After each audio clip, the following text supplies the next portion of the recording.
Good afternoon, everybody, and welcome into a new episode of Capitol View, a weekly webcast brought to you by the Daily Journal and djournal.com. I'm your host, Brad Locke, joined as always by Bobby Harrison, Capitol Bureau Chief for the Journal down in Jackson. And if you haven't joined us before for this webcast, what we do, we just talk to Bobby about what's happening in Jackson with the legislature and anything else that's going on of note down there. And today we actually have something not legislature related, but certainly something notable going on, and we'll get to that in a moment. We will also talk about some goings on with the state, and in particular in regards to revenue collections. But first off, let's welcome Bobby. Hey, how's it going?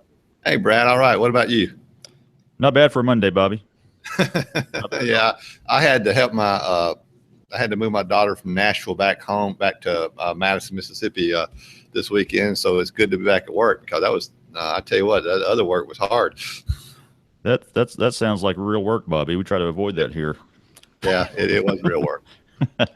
Okay, Bobby. Let's talk about a name that's familiar and perhaps a bit infamous around these parts. Richard Dickie Scruggs, former trial lawyer who was convicted in 2009, I think it was, for bribing a judge or attempting to bribe a judge. Served 6 years in prison. Got out not too long ago. I guess he got out last year, didn't he, Bobby? I think he's been out. I think he's actually, time flies. I think he said today he's been out for 2.5 years. Wow, it's been that long. Okay. Yeah. Well, he was speaking today in Jackson at the Mississippi State Stennis Institute Capitol Press Corps luncheon. And he's talking about education, didn't he, Bobby? He's got this initiative that we've written about before, but he's trying to do something about the dropout rate in Mississippi, isn't he?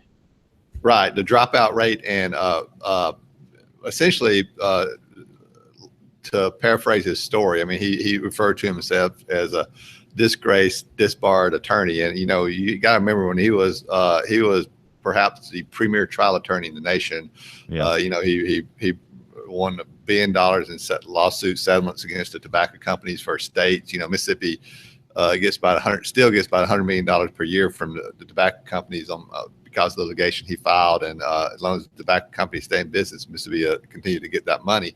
But he admits he made a mistake. He tried to bribe a judge in relation to fighting over the attorney's fees in regard to that lawsuit against the tobacco companies. Ended up in federal prison, and he said he had lost all sense of purpose, was depressed, and just really dark period. And then through time, he began to work with inmates who in federal incarceration, inmates who don't have a high school diploma have to try to obtain a GED, and he began to tutor those inmates. And one thing led to another, and that's kind of his life's mission now that he's out of prison. He's formed what is it called? Second Chance Mississippi. Yeah, Second Chance Mississippi. And he's working with the community colleges to help them in their effort. One of their missions is to help adults, people who've been out of high school for several years, to obtain a GED and learn some skills so they can go back to work and be productive citizens. And he is actually his group has got 2 pilot projects going on in our area at Northeast Community College, and he's going to start one at ICC, and they're pretty much paying for Second Chance Mississippi is paying to 50 students at each of these community colleges, paying their tuition, which is $250, I think, then providing them a small stipend while they're there. Yeah. And also even a little bonus when they complete the project. And essentially it's going to be about $1,000 per student. And he hopes this spreads out across the entire state at all 15 community colleges. And it's starting, he lives in Oxford now, and it's starting with the community colleges in our area there at Boonville with Northeast. And then they're going to announce the program at ICC in Fulton, Itawamba Community College in Fulton, in the coming days. Yeah, we did a story last year that Riley Manning wrote, a former Journal employee.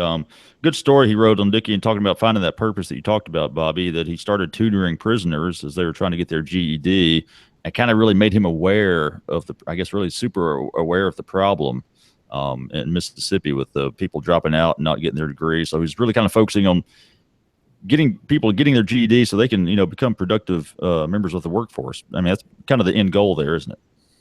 That's right. That's the goal. And, he points out that we have the second highest, second lowest, I guess would be a better way to put it, workforce participation rate in the country. Only West Virginia has a lower workforce participation rate, and it's because a lot of our citizens don't have, we have a large number of citizens without a high school diploma and with no skills. He points out that there's jobs to be had out there if people have the skills to do those jobs. So and the first step in acquiring those skills is to have a high school diploma or a GED equivalent to a high school diploma.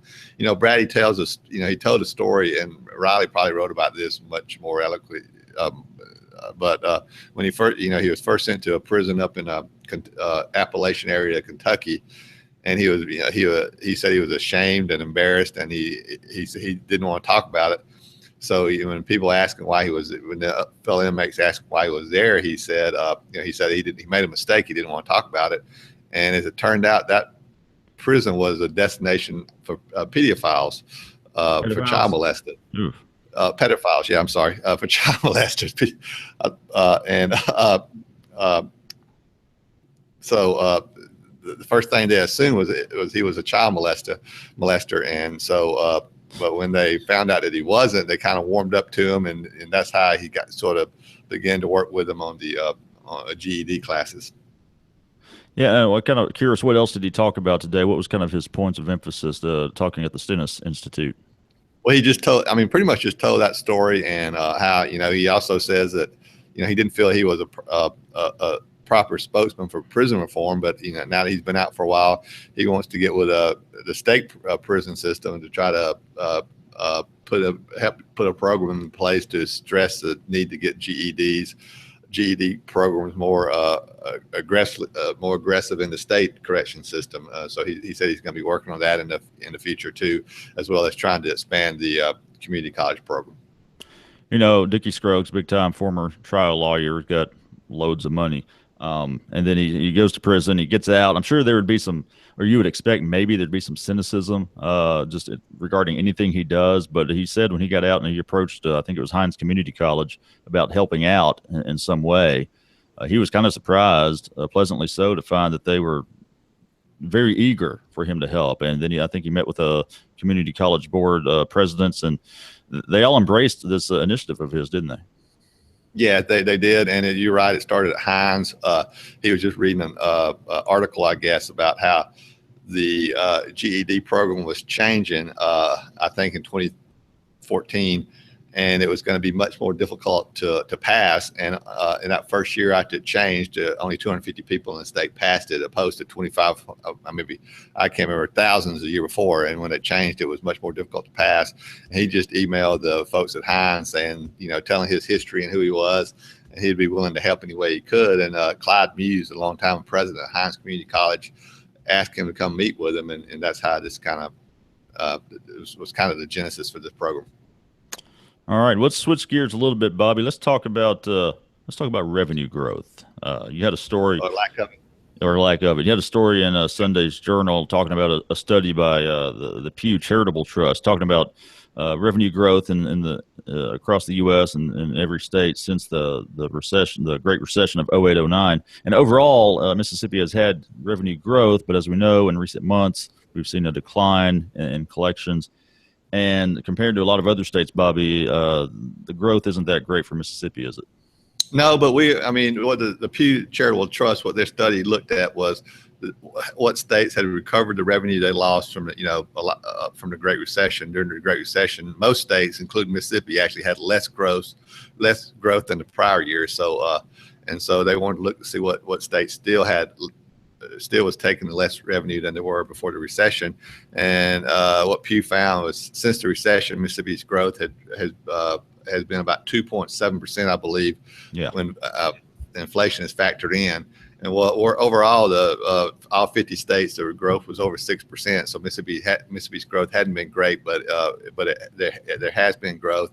About 12 states, I guess, hadn't seen growth at all. Most of those states were states where they had large tax cuts, and or also had large oil. They were also large oil producing states, and they were hurt by the drop in gasoline prices. Louisiana is an example of that.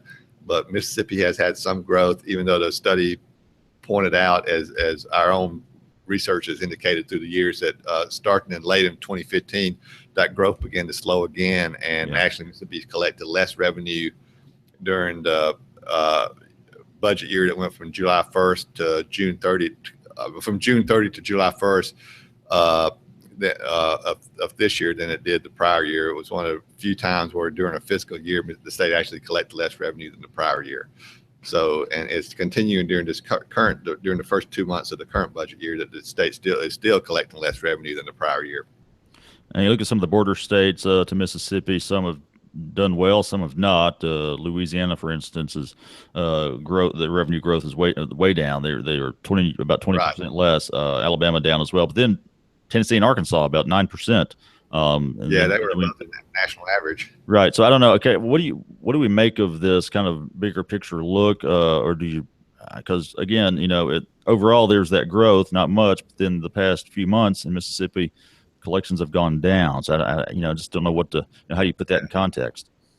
Well, I mean, some people, including the minority Democrat Party, a lot of those legislators and Democratic legislators argue that the tax cuts that the past 5 years are beginning to have an effect on state revenues collections, and the state has just cut too many taxes. And interestingly, they have the largest tax cuts that's been passed have yet to even been to take effect yet. So those could have a greater impact going forward. And the other thing is Mississippi does have an oil industry. It's not nearly as large as Louisiana and some of the other states, but there is an oil industry. And some people think that the drop in gasoline prices has hurt our economy. And then other people just argue that overall our economy just isn't going very well, and hadn't been for a long time. And you can go back to what we were talking about with Dickie Scruggs a few minutes ago. Just an uneducated workforce has a lot to do with that. All right, well, good stuff there, Bobby. And if you want to hear more from Bobby about the revenue growth or lack thereof in Mississippi, he is on today's episode of the Memo podcast, which you can find every Monday, Wednesday, and Thursday. You can download it for free in iTunes, your podcast apps, or stream it at memo.djournal.com. A new episode, today's episode with Bobby on it, should be out here in the next few hours. So look for that. And again, this is a Capitol View, a webcast that comes to you every Monday about 2 o'clock live. If you miss it, though, you can go back and watch the replay, certainly. Follow Bobby on Twitter, if you will, at BobbyHarrison9 for updates from the state capitol. You can follow me on Twitter at Brad Locke. And that is it for this week. We will be back next week. Bobby, good stuff from down there. Always appreciate you. All right. Thanks, Brad. All right. That's it. We will see you all next week.